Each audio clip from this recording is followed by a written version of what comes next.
This is why you need to explore the shadow, to uncover the secrets that have eluded mankind for centuries.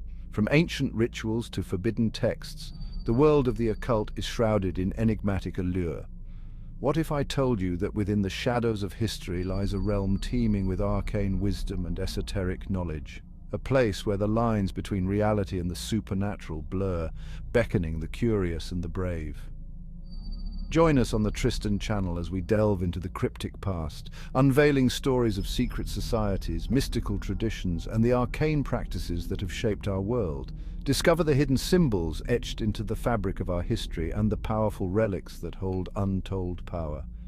From the alchemical pursuits of ancient philosophers to the whispered incantations of modern-day mystics, we leave no stone unturned. Prepare to challenge what you think you know and dive deep into the depths of the occult.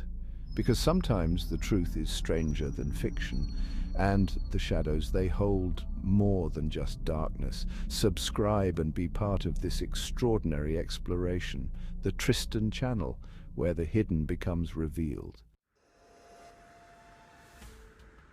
Opening. Good day, everyone. Today we delve into one of the most fascinating and notorious witch trials in English history, the case of the Pendle witches. This event not only highlights the societal fears of the early 17th century, but also provides insight into the legal and cultural practices of the time. Our exploration will cover the historical context, the key figures involved, the trial itself, and the lasting impact of these events on modern perceptions of witchcraft. The Pendle witch trials took place in 1612 in Lancashire, England, during a time when witch hunts were becoming increasingly prevalent in Europe. The belief in witchcraft was bolstered by a series of religious conflicts and societal upheaval.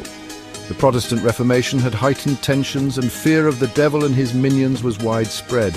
Witchcraft was often viewed as a crime against both God and the state, leading to severe penalties, including execution. In this period, the English legal system was evolving, and the enforcement of laws against witchcraft saw increased vigor, particularly with the passing of the Witchcraft Act of 1604, which made witchcraft and sorcery punishable by death. Pendle Hill, a prominent geographical feature in Lancashire, was a rural and isolated area home to a number of villages and a diverse population. The residents lived close to nature and often relied on traditional folk healing practices, which could easily be misconstrued as witchcraft in the eyes of authorities and fellow townsfolk alike. Key figures in this story include members of the Device family, particularly Elizabeth Device, her mother and her siblings, as well as other local witches like Anne Whittle, known as Mother Shipton, and Alice Nutter.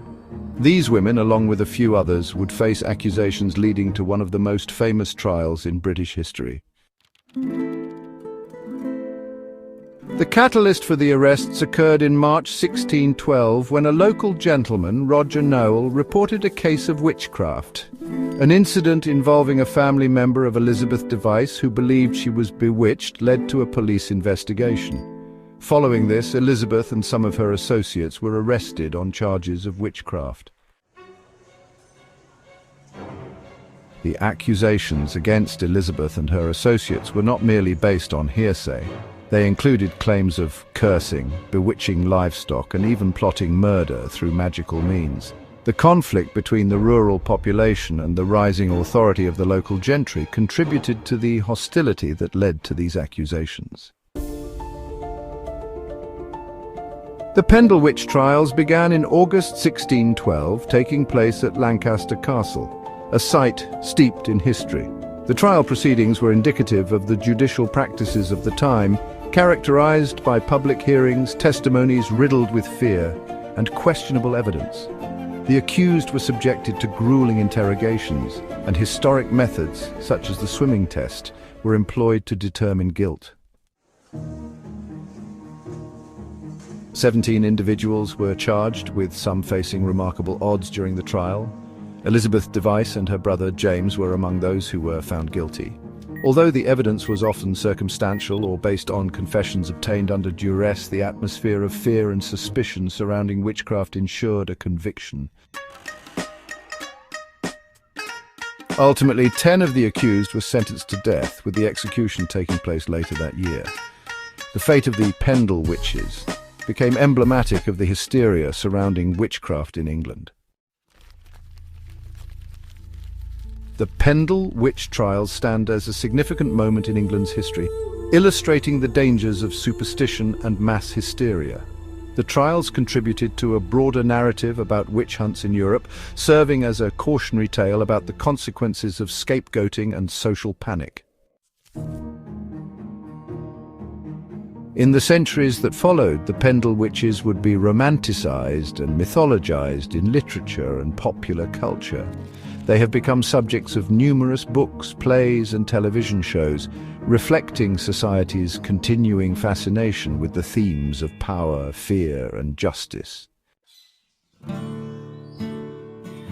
In conclusion, the Pendle witch trials are a profound reminder of how fear can shape public perception and legal systems. Understanding these historical events allows us to reflect on contemporary issues regarding justice, discrimination, and the consequences of social hysteria. Thank you for joining me today in exploring this remarkable, albeit tragic, chapter of history. Thank you for watching. I hope you found this fascinating and insightful. See you in the next video, and stay tuned for more insightful content.